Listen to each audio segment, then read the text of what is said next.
उकताओ मत, जीवन के जीवन बीत जाए तो भी निराशा नहीं। भजन कर रहे हैं, कोई गलत आचरण तो नहीं कर रहे जिसमें हम संशय करें। इससे बढ़कर के बढ़िया कोई काम तो है नहीं। इसलिए अगर ऐसा कोई हमें कार्य दिखाई देता कि भजन से बढ़कर कोई बढ़िया काम, तो इसको रोक करके उसको करके देखते। सबसे बड़ा कार्य, सबसे महामहिम कार्य मनुष्य जीवन का भजन करना है, वो हम कर रहे हैं। प्रभु मिले ना मिले, हम भजन नहीं छोड़ने वाले। धैर्यपूर्वक बुद्धि को वश में कर लो।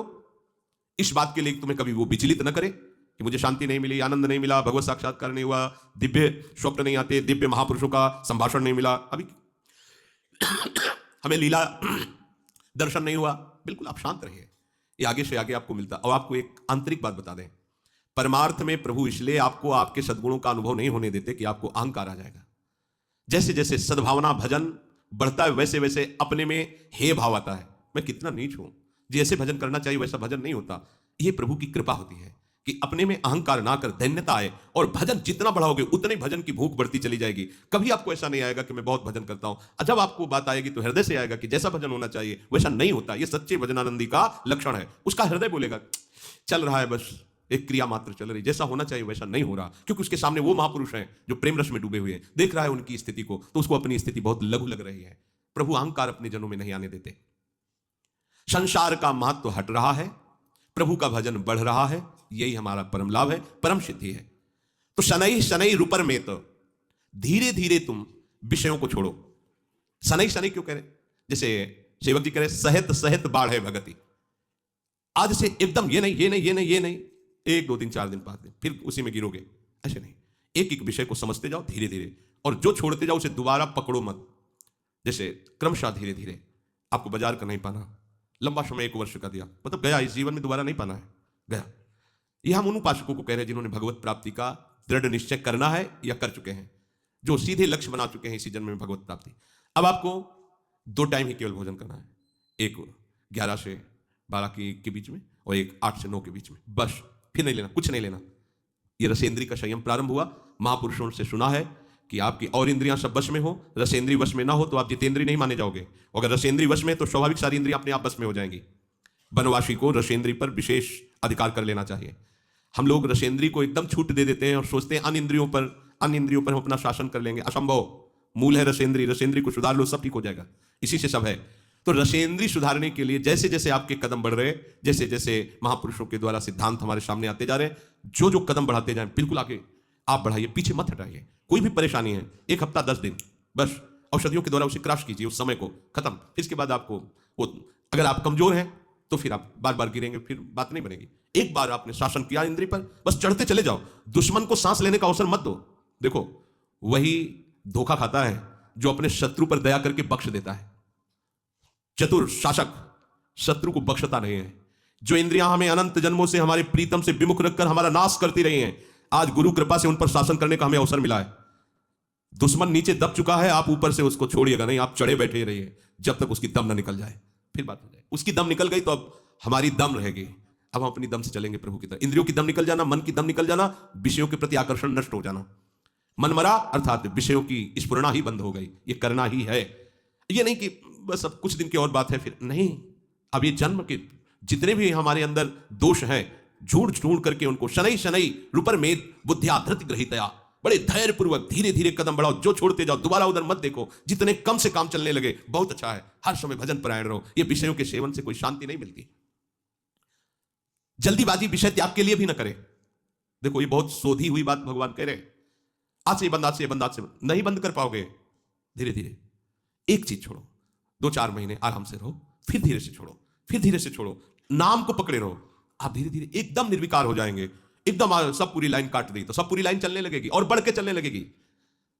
देखो, कोई भी विषय जब हम छोड़ते हैं तो जो इंद्री जिस विषय में आसक्त रही है वो पूरे जोर से हमको परास्त करने की कोशिश करेगी। जितना पहले सेवन नहीं करते उससे अधिक सेवन करने लगोगे। जब आप छोड़ने का संकल्प बनाना चाहोगे, वो आपको ये दिखा देगी कि तुम मेरे बिना जी नहीं सकते हो।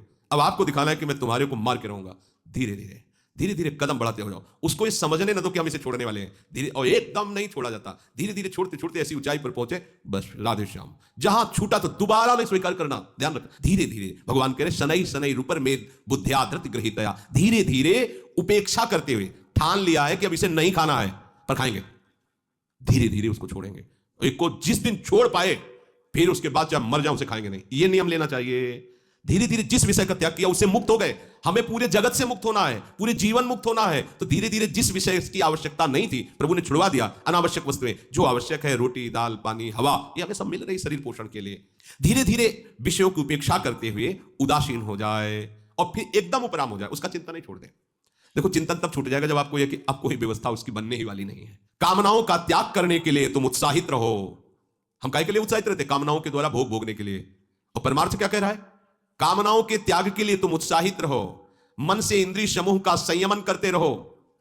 ये मन आपको सहयोग नहीं देगा, आपको इसे प्रभु के आश्रय से जबरदस्ती हटाना होगा। आप सोचे कि कभी ना कभी तो मन उब जाएगा, तो जब से सृष्टि रची गई तब से आज तक नहीं उबा है।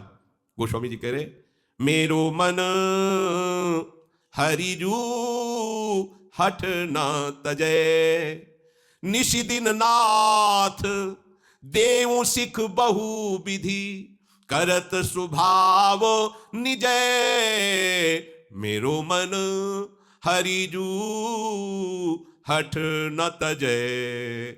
हे हरिजू, इसे बहुत समझाते हैं, विषयों में सुख नहीं है, प्रपंच में कोई तुम्हारा साथ देने वाला नहीं है, ये सब झूठा है।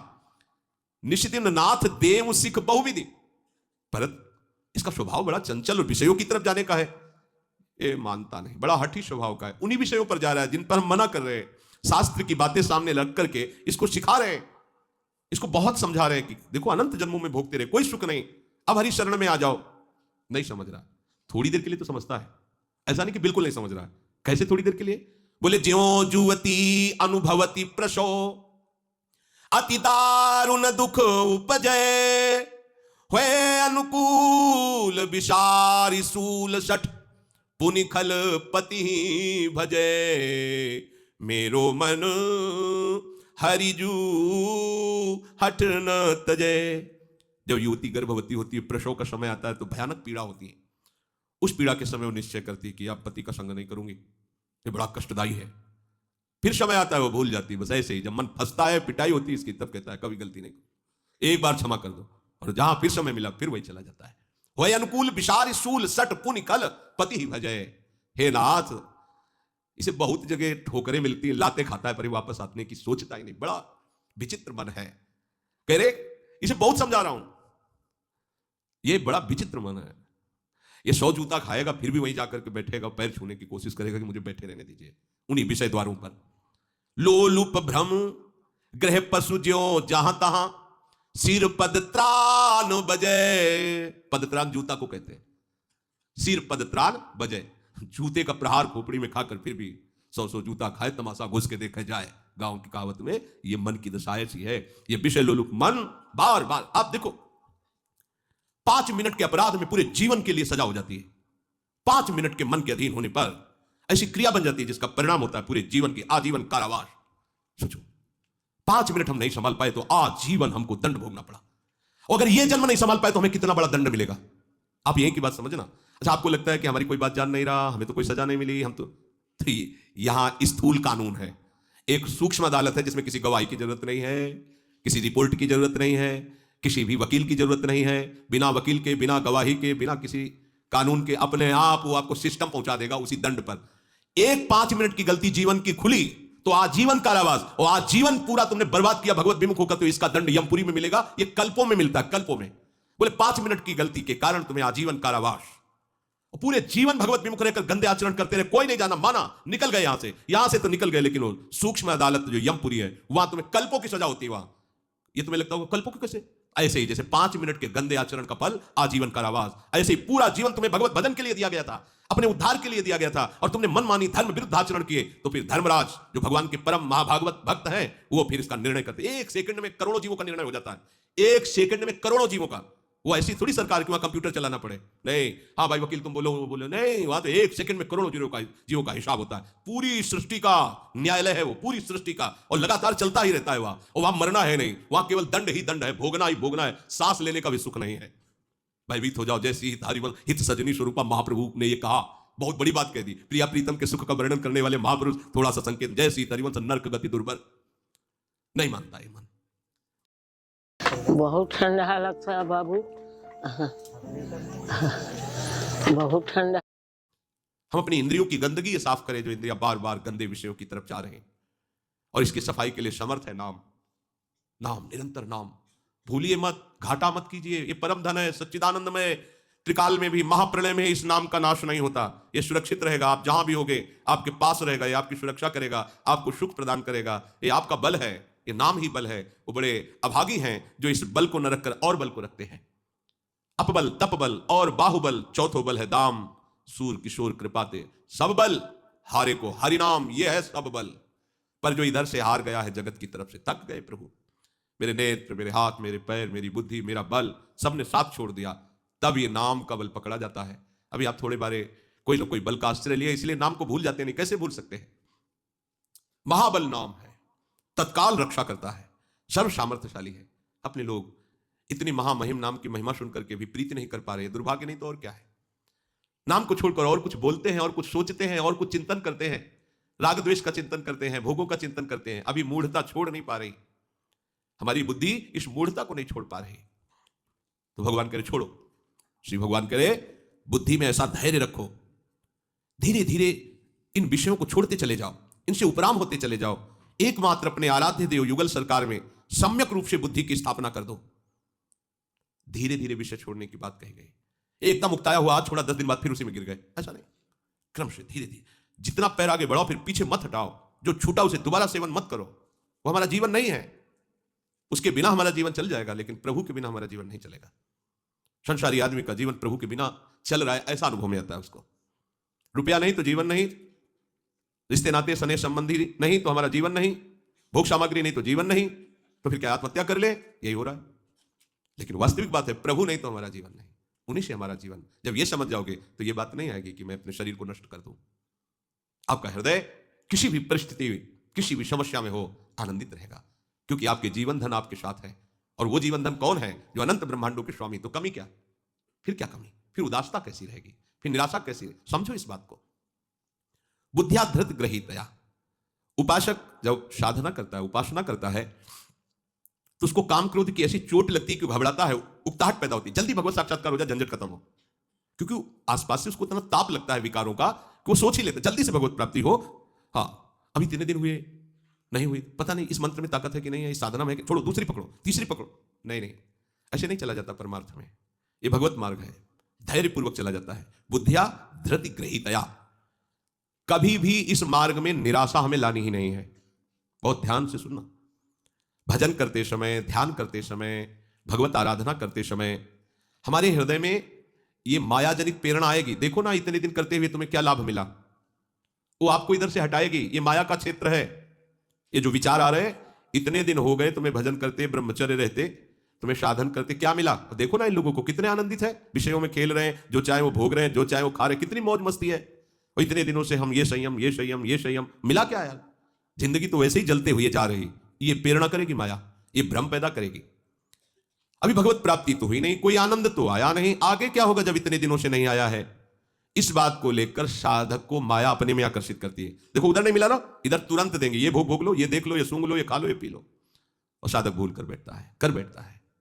जो असावधान साधक है वो चख लेता है, फिर जो जहर चढ़ता है वासना का, फिर उपासना में प्रवेश नहीं हो पाता। साधक को सावधान रहना है कि हम भजन का अभ्यास जो कर रहे हैं यही सिद्धि है। बार बार वही बात समझाई जा रही। आपको उकताने की जरूरत नहीं, घबराहट नहीं, निराशा नहीं, उकताना नहीं है, धैर्य रखना है। बिल्कुल साधन में सफलता नहीं मिल रही, बहुत समय तक सफलता नहीं मिल रही, अर्थात कोई दैवी संपत्ति नहीं दिखाई दे रही, कोई भगवत आनंद नहीं लग रहा, फिर भी सत्य है नाम, सत्य है धाम, सत्य है भगवत मार्ग, चुपचाप चलते रहो। तुम्हारे अशुभों का नाश हो रहा है, तुम्हें पता नहीं चल रहा है। तुम्हें विफलता दिखाई दे रही, लेकिन उसमें सफलता है, तुम्हें समझ में नहीं आ रहा। माया में सफलता दिखाई दे रही, लेकिन तुम विफलता है, तुम्हें समझ में नहीं आ रहा। वर्षों के वर्षों बीत जाए, शरीर भले छूट जाए, परवाह नहीं, पर भजन नहीं छूटने देंगे, कुछ लाभ मिले या ना मिले। ये इस मार्ग का उपासक कैसा धैर्यवान होता है। पूज्यपाद श्री उड़िया बाबा जी महाराज जब साधन काल में साधना करते थे तो एक छवि ऐसे रखते थे महात्मा बुद्ध की, और ये श्लोक उस छवि के ऊपर लिखा हुआ था। और उस छवि में महात्मा बुद्ध की हड्डी हड्डी केवल शरीर में रह गई थी, शुष्क एकदम शरीर सूख गया था, कृष्ण एकदम शरीर, आंख मुंदे हुए एक वृक्ष के नीचे बैठे हुए। ऊपर ये श्लोक लिखा हुआ था, इहाशने शुष्यतु मे शरीरम त्वगस्थिमांशं प्रलयं च यातु अप्राप्य बोधम बहुकल्प दुर्लभम नैवासनात् कायमिदं चलिष्यति। इसी आसन पर बैठे हुए मेरा शरीर सूख जाए, चमड़ी मांस हड्डी तक गल जाए, नष्ट हो जाए, पर जब तक ब्रह्मबोध नहीं होता तब तक मैं उठने वाला नहीं। ये महात्मा बुद्ध जी ने पहला संकल्प किया था जब घर से निकलकर एक आसन पर बैठे, तो ये संकल्प, यह आसने शुष्यतु मे शरीरम त्वगस्थि मांसम प्रलयम चयाति। ये त्वगेंद्री, ये अस्थि, ये मांस, ये सब गलित हो जाएं, तो भी जब तक भगवत साक्षात्कार नहीं होगा, ब्रह्मबोध नहीं होगा, तब तक मैं इस आसन से उठने वाला नहीं। बहुकल्प दुर्लभम, जो बहुत कल्पों में नहीं प्राप्त होता, अगर वो इसी जन्म में प्राप्त हो जाए तो कितना सस्ता होता है। हम महीने, 2 महीने, 4 महीने, 6 महीने में घबराने लगते हैं, कोई हमारी को दिव्यता अनुभव में नहीं आ रही। राधा राधा बोल रहे हो, धाम में रह रहे हो, धाम के आश्रित हो, भगवत मार्ग में चल रहे हो, ये तुम्हें दिव्यता नहीं दिखाई दे रही? तुम्हारी पशुता नष्ट हो गई, तुम्हारी आसुरी वृत्ति नष्ट हो गई। देखो ना, लोग असुर भाव को प्राप्त हो रहे हैं। असुर भाव किसे कहते हैं? जो शास्त्र की आज्ञा न माने, माता पिता का अपमान करे, मदिरा मांस आदि का भक्षण करे, मनमानी व्यभिचार करे, उसी को तो असुर भाव कहते हैं।